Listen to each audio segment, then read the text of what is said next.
So that's Jesus on the Main Line, a 12-piece gospel rock band based in New York that's actually fronted by Andrew Neasley, who grew up in Glendale. And Summerfest has 800 bands. They can't all be big headliners.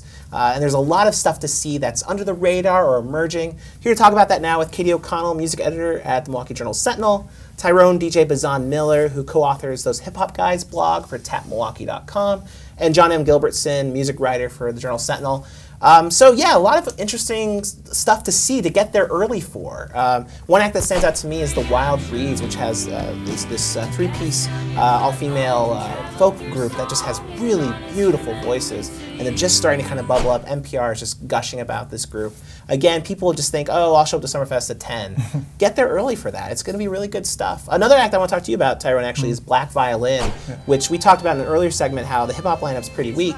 This isn't exactly hip-hop, but it's classical music by two classically trained violinists who have merged hip-hop into their sound. So that's something different. Yeah, I think that'll be a very interesting show. So in case you are there, you're just like, I want to check something out, and you are a hip-hop fan, that could be definitely something for you. And obviously, on the DJ side, Mike D is not emerging, but that would be, there are other good DJs to see. So I know some openers that were just announced were E-Rich and YB, some Milwaukee favorites. So they'll be open to doing a 4 turntable set. So that'll be interesting to see. So at least got some hip-hop and some DJ stuff to see over at Summerfest. Yeah, for sure. Katie, anything stand out to you as far as under the radar? Sure. The band Wifey and the Husband, they are great if you really want to ride a wave of nostalgia. Okay. So it's a 10-piece band, and they kind of take this 1950s sound and amp it up a little bit. Okay. Also, because people from Wisconsin love Wisconsin, they're from Sturgeon Bay. Okay. They're playing early on July 1st, and so I think that's something that if people are there, headed into the 4th of July weekend, it'll be a great, really fun show for them to catch. Yeah, and it is an actual husband and wife team with 8 musician children, as it were. So yeah, cool, very cool. John, stuff that's off the radar to check out? Both of mine were, strangely enough, from Denver, or reside in Denver. One of them is Dressy, Bessy, who are playing at 3 p.m. on the 8th at the Uline stage.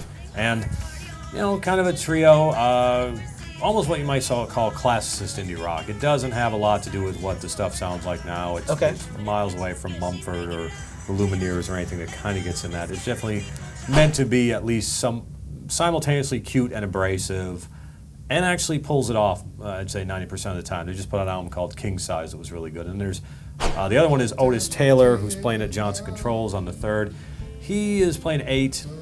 He's actually played a lot at Summerfest. He's been actually here almost every year. I think it was only a health concern one year maybe. And he's put out, he kind of was a soul guy in the 70s, but wasn't going well for him, so he stopped, did other things. Then in the 21st century came roaring back with something like a dozen albums in the last 15 years.